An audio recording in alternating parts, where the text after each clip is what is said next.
दीप्ति, केंद्रीय विद्यालय में चयन हुआ आपका, इसके लिए बहुत बहुत बधाई। परफेक्ट एकेडमी, आप सबका पूरी टीम आप सबको पूरी बधाई देता है।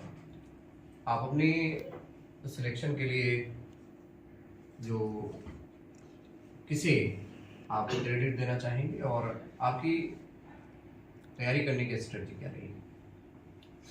बहुत बहुत धन्यवाद सर आपका, और बहुत बहुत धन्यवाद सर परफेक्ट एकेडमी के सारे सभी टीचर्स का।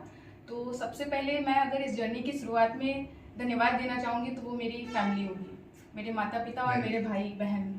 जिसमें भी सबसे ज़्यादा धन्यवाद रहेगा वो मेरी माँ को जाता है, क्योंकि एक लड़की की लाइफ में बाहर रहकर तैयारी करना बहुत मुश्किल होता है, और उसमें उन्होंने मेरा बहुत अच्छे से साथ दिया और आज तक साथ दिया। कई बार लोगों ने उनको बताया कि लड़की है, बुला लो, ये कर लो, वो कर लो, लेकिन नहीं, वो बातें मुझ तक आती भी नहीं थी और उनका सपोर्ट आ जाता था। और उसके बाद अगर बात करेंगे परफेक्ट एकेडमी की, तो यहाँ से मुझे वो सपोर्ट मिला है।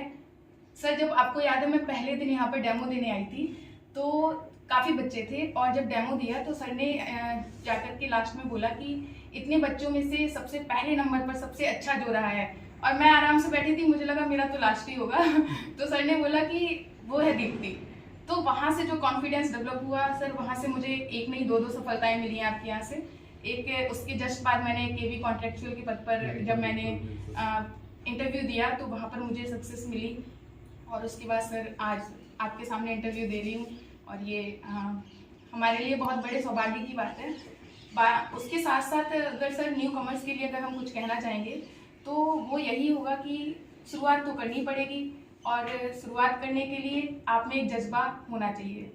हालांकि अगर आप में पेशेंस नहीं है तो वो आ जाएगा, अगर सरकारी नौकरी की तैयारी करना चाहते हैं। उसके साथ जैसे न्यू कमर्स है, कई बार ऐसे आपकी लाइफ में फेज आएंगे कि जहाँ पर आपको सब कुछ धुंधला दिखेगा, आपको कुछ समझ में नहीं आएगा कि अब क्या होगा। तो मैं कुछ लिखती भी हूँ, उसके रिगार्डिंग मैंने कुछ लिखा था, मैं आप सभी को सुनाना चाहूँगी। बिल्कुल बिल्कुल। कि उसमें ये है कि जब जीवन तुमसे कटेगा नहीं, मतलब ऐसी चीजें आएंगी कि जब जीवन तुमसे कटेगा नहीं, जब आसमान में गम का बादल छटेगा नहीं, जब हर उम्मीद टूटी होगी, जब हर आंसू भी तुमसे रूठा होगा, जब हंसकर भी तुम रोना चाहोगे, जब जीकर भी तुम मरना चाहोगे, तब अचानक से कुछ टकराएगा, तब अचानक से कुछ चमकेगा, बस उस वक्त तक तुम अपने साथ बने रहना। सब सोचेंगे तुम हार गए हो, और उस दिन तुम जीतोगे, और उस दिन तुम जीतोगे। तो इसके साथ साथ बस मैं सबसे यही कहना चाहूंगी कि कंसिस्टेंट रहिए और अपने आप पर भरोसा और भगवान पर भरोसा रखिए। बहुत बहुत धन्यवाद सर। बिल्कुल दीप्ति, जैसे हम लोगों का रोल ये होता है कि कोई भी बच्चा आता है तो हम लोग मोटिवेट इतना करते हैं कि अगर उसके अंदर लग भी रहा है, बहुत सारे बच्चे ऐसे होते हैं जिनमें हमारे अंदर हमारा कैसे होगा सिलेक्शन, तो हम लोगों का ये काम होता है कि उसकी जो क्षमता है उसको जागृत कर दें, कि उसको ये ना लगे कि हम नहीं कर सकते, क्योंकि कोई भी चीज़, कोई भी तैयारी कोई भी कर सकता है। अभी आप देख रहे हैं, एक मूवी आई है, आप सुन रहे होंगे, 12th फेल मूवी आई है। अगर आपने देखा होगा तो मूवी भी उसी पैटर्न पे कुछ है, हालांकि हमने नहीं देखी है लेकिन सुनी है। तो ज़िंदगी में कुछ भी असंभव नहीं है अगर आप ईमानदारी से लगे रहते हैं। और हम लोग क्या है, जैसे जब हम लोग क्लास में पढ़ाते हैं तो हम लोगों को लगता है कि अगर कोई बच्चा अच्छा कर रहा है तो ये लगता है ये बिल्कुल बॉर्डर पे आ चुका है, इसको थोड़ा सा अगर इसको मदद कर दी जाए और इसकी हताशा दूर कर दी जाए तो ये निश्चित सफलता पाएगा। तो ये हम लोगों का प्रयास रहता है। तो हम लोग प्रयास यही करते हैं कि हम लोग इतना खुशी होती है, जब रिजल्ट आया था तो हम लोग इतना खुश थे, जितना आप लोग नहीं खुश होंगे उससे ज़्यादा हम लोग खुशी थी कि इतने लोगों का नौकरी मिल गई। अब हम लोग खुशी की बात यह है कि भारत में कहीं भी घूमिए, हर जगह हम लोगों की व्यवस्था है, कहीं भी रुकिए, खाइए, और खाली आने जाने खर्चा है, बाकी कोई खर्चा नहीं है। तो हम लोग इस तरीके से पूरे भारत में टीचर हमारे फैल गए हैं। अभी तक हम लोग जानते थे उत्तर प्रदेश में ही हैं और अब पूरे भारत में हो गए हैं। तो ये बहुत बड़ी उपलब्धि है परफेक्ट एकेडमी की। तो अभी आप लोगों के उज्जवल भविष्य की शुभकामनाएं, और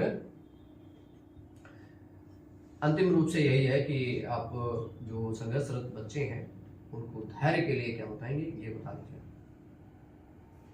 देखो, धैर्य की बात करी जाए तो इसको रखना हर किसी के बस की बात नहीं होती, पहली बात तो, लेकिन आपको रखना पड़ेगा, क्योंकि आपने एक चीज सुनी होगी कि हारा वही जो लड़ा नहीं। जब आप लड़ना ही छोड़ दोगे तो आपकी हार तो निश्चित ही है ना, और जब आप लड़ोगे ना तो एक दिन आपकी जीत जरूर निश्चित है। आपने उसके बाद जब आपने कभी भी जैसे एग्जाम्स देते हैं, ऐसा तो नहीं है कि ये जर्नी सिर्फ पहले एग्जाम तक ही सीमित रहती है और आपका सिलेक्शन हो गया, ऐसा कभी नहीं होता।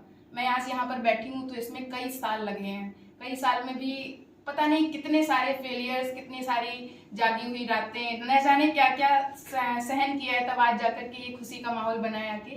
तो पेशेंस रखिए, भगवान पे विश्वास रखिए। जब आप भगवान पे विश्वास रखने लगेंगे तो जरूर वो आपका ख्याल रखेंगे और आपको कहीं ना कहीं सफलता जरूर मिलेगी। बहुत बहुत धन्यवाद सर। आपके भविष्य के लिए शुभकामनाएं परफेक्ट एकेडमी की तरफ से। आपका भविष्य हमेशा उज्जवल हो, यही ईश्वर से कामना है। धन्यवाद सर।